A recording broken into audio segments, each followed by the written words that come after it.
Hey, welcome everyone to this very first tutorial video on Colony Simulator. So I'm going to go ahead and create a new project.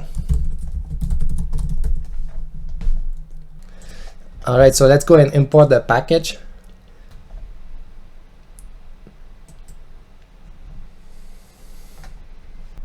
Okay, so after I finish importing, you should be able to open one of the demo scene and just try the game. I hit play. Welcome to Colony Simulator, enjoy this demo. Okay, and as you can see, you can select characters, give them manual orders like collecting stuff, going to harvest some resources here. Let's go here. You can also assign zones. So zones, they are like areas where characters will automatically go and collect stuff. So I can say, okay, I want, for example, I want 3 here.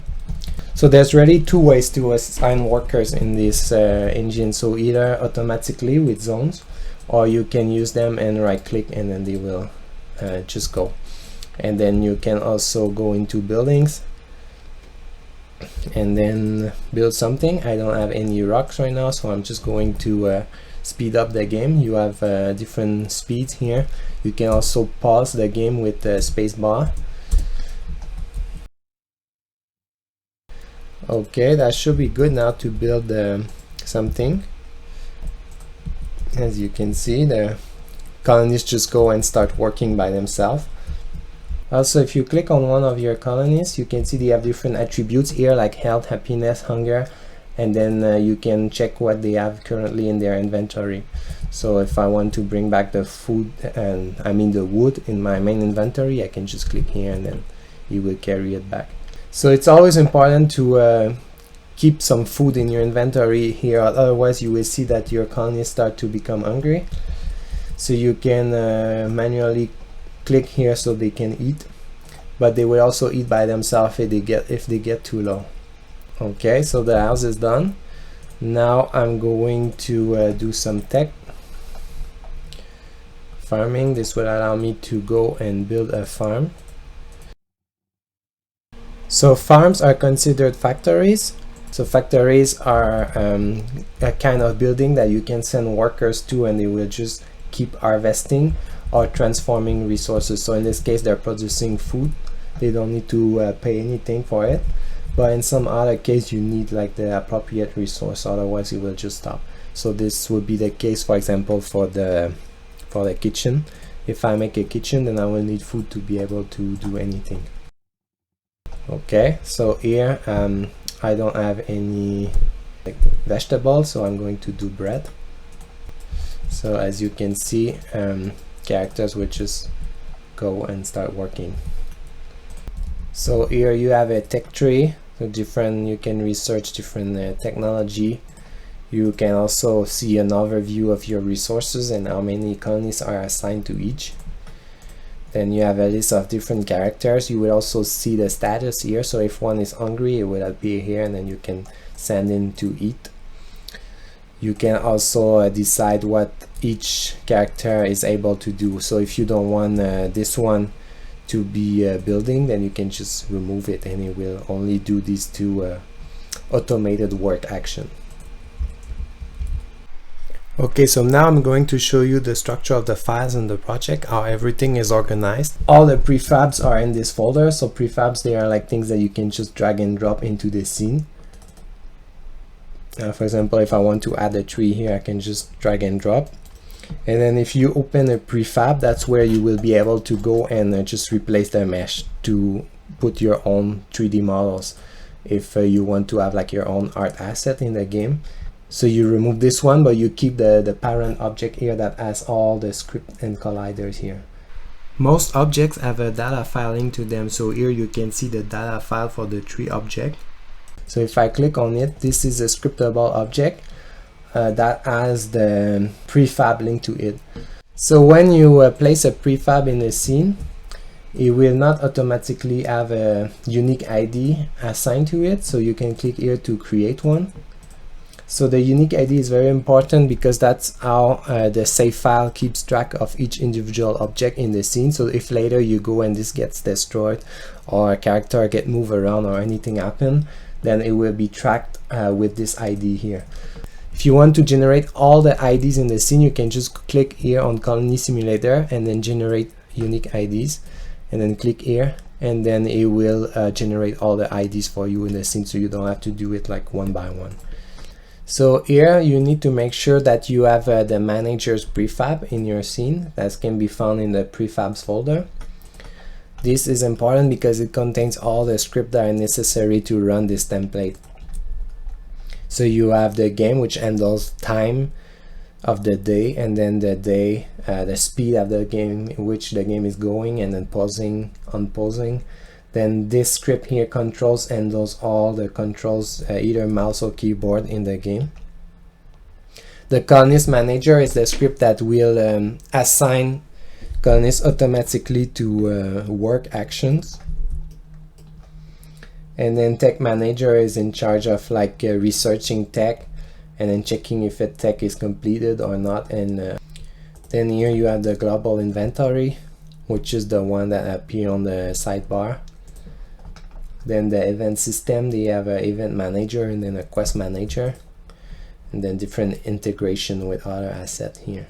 So other than the prefabs folder, you have the resource folder. This is an important folder because it's like a special Unity folder where things can be loaded automatically. So what I put in this folder is all the data files that will be loaded automatically by the game, so that they can be spawned. So in the resource folder you have constructions, which is everything that you can build. You have the list of colonists, and then different attributes for your colonists.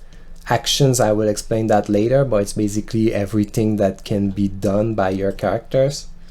And then the items that you can equip, things that you can collect, and then you have all the different items here, a few quests, and then the tech that you can research in the tech tree.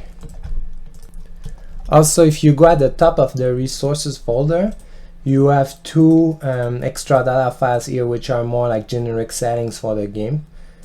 So here you have different prefabs that will be instantiated in the game. Like here you have the UI canvas and the audio manager that will be created at the start of each scene. And in the game data you have the game speed. So this represents how many times faster the game goes when it's in one time speed compared to real life. So this one is going 144 times faster than the real life time.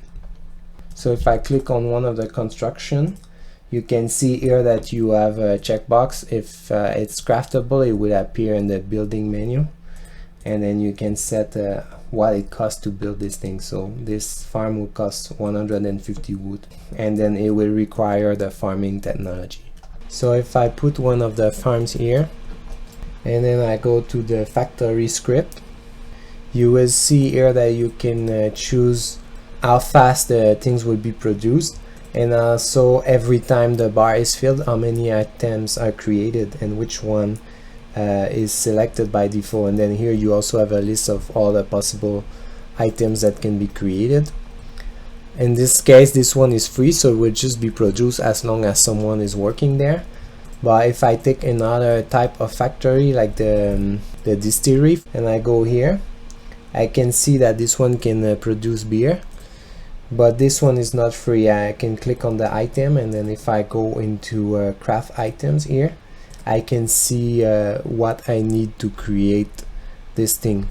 And then if I go in game, I will see this information by hovering the mouse on the thing that I want to produce. So if I select this, I can see here that this one will require 1 food and 1 water for each beer that is produced. So if I take a farm here, and then during the game I select a colonist and right click on the farm, it will first try to do the first action, which is build, but this action is only possible if the building is still under construction and it's not completed. So if the building is already completed, then it will try to do the second action in the list because it tries to do them in order. And then the second one is farm, which will tell the colonists to just go there and keep collecting resources.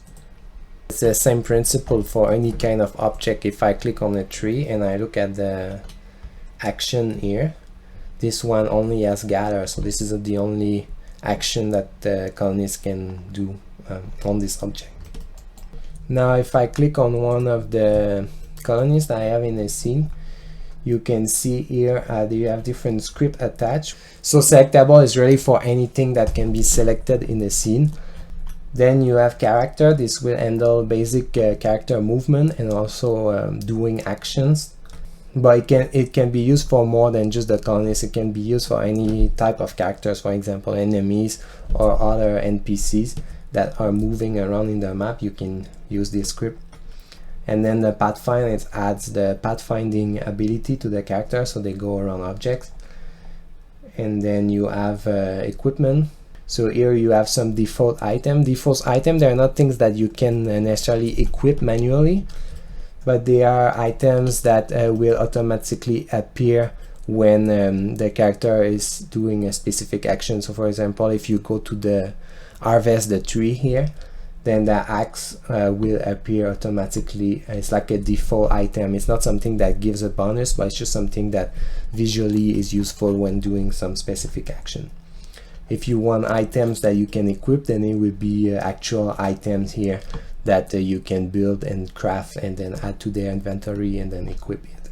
Destructible is for anything that can be destroyed. So usually anything that can be attacked that has HP and can be destroyed, then it will have this script. The colonist destructible is like an upgrade of this script just for the colonists, because the colonists, they use like their attributes for the HP and other things like this, so it has to build a kind of link in between them. And then inventory, anything that can have an inventory. For example, the main base here has an inventory because you can bring back all the items to this building. The difference though is that in the case of this building, if I look at the inventory, which is here, the global is checked. That means that all the objects that have the global inventory, they all have the same shared inventory, and that's also the one that will appear on the right side here. So this is the global inventory.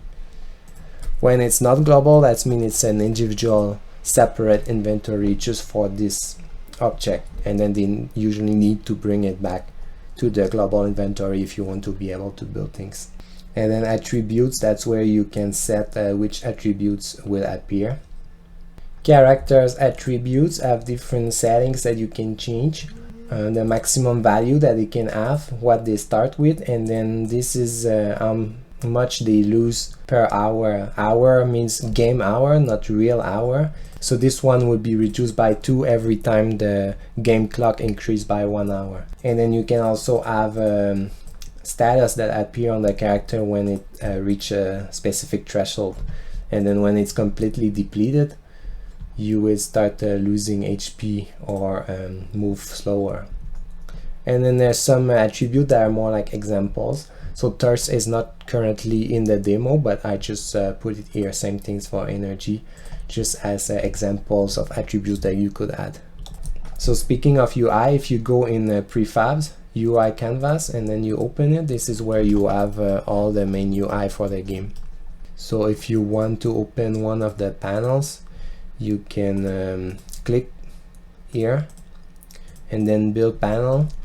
If you go to alpha here, you can hide and show the panel. So if you want to work on it, if it's not visible and you, let's say you want to edit the tech panel, let's find this tech panel, then you just set this alpha to 1 here, and then you will be able to edit that.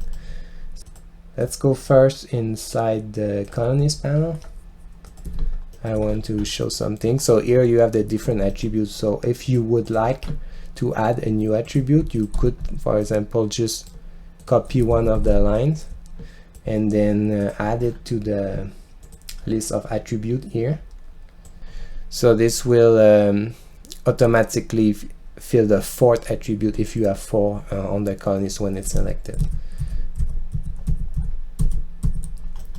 Same thing if I go into the build panel and then I want to add more slot, I can go here and then copy these to add more,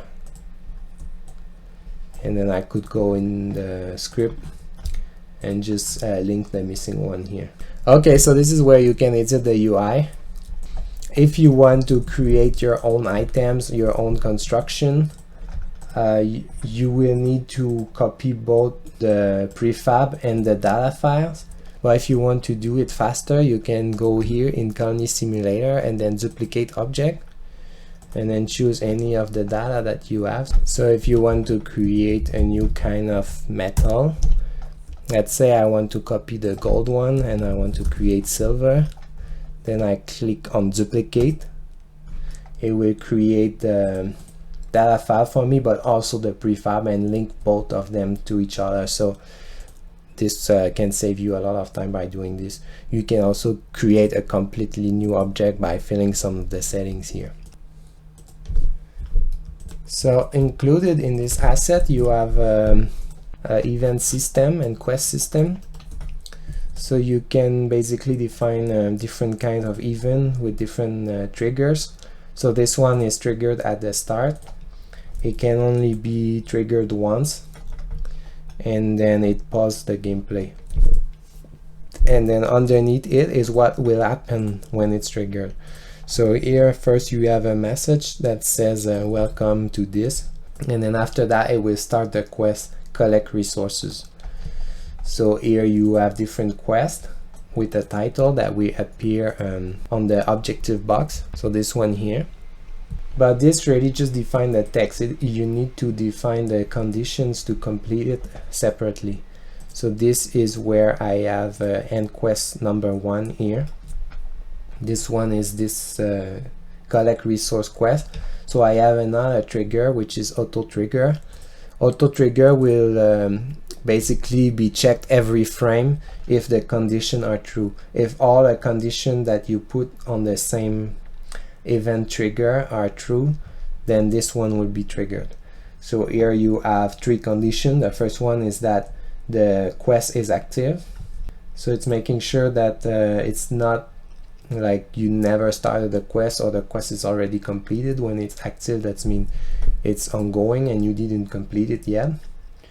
Then it's checking also if you have all the required items. So in this case, food and wood greater than 200. And then when it's completed, you have an effect which is to complete the quest and then start the next quest.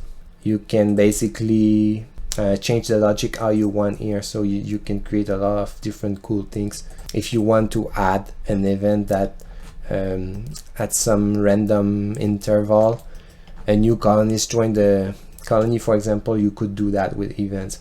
If you want to have an event where there's like a natural disaster that happened, you could also do it with that. Then if you go in the resources in the action folder, you will see that you have different actions that colonists can do. So you have 2 different categories of action. First you have the regular action, which are all these, and then you have the work action, which are these 3. So the difference is that actions are really things that are executed on a right click. So if I select a character and then I right click on something, then it's possible that one of these actions will be triggered. And usually action, they only apply to one target. So the action will be only specific. If I'm using the gather action, then it will only be specific to the object I selected. While work action, they are more like automated. So these one are the ones that are in charge of saying, okay, let's check which colonists are idle, and then if they are idle, then I will assign them automatically to a target. So this is really like automated actions. So in summary, these are manual action that you assign to one specific target, and these one are automated action that will go and be continuous over time, and also sorted by priority. So you can see here the priority. So building has a higher priority than harvesting, for example. So if you have a building that is available to be built, then the colonist will go do this action before harvesting because this one has a higher priority. And then the cool thing about this system is that you can create your own action. They are all linked to a script. If you're familiar with C# coding, basically they inherit from either the action basic or the work basic here. So if I open this one, you will see here that you have a different function that can be overwritten in your own action that you created. But this, I won't go too much into depth for this, but I'll probably just make another video to explain how to create your own action. Another useful thing that you may want to use is the biome generator here under the Prefabs zones folder. So this is basically just a zone where you will be able to generate random prefab in your zone. So there's already some biome defined here, and then I can click on generate biome object, and it will just spawn the object here. So this can be useful to create more kind of randomized map. You also have a runtime mode, which will be generated right when the scene starts instead of being generated in the editor like here. Yeah, so you can try different kind of biomes here, and then you have the list of objects that can be spawned and then the probability of them spawning. Then you can set the density and then variance and different kind of settings for each objects that will spawn. So this is it, I think, for this video. If you have any question or something is not clear, feel free to join Discord or send me an email. Usually I'm quite responsive to questions. Or if you have any suggestion for future update, I will be working on this and adding more feature in the future. I already have a few ideas of what I want to add next. And thank you for watching and using this template.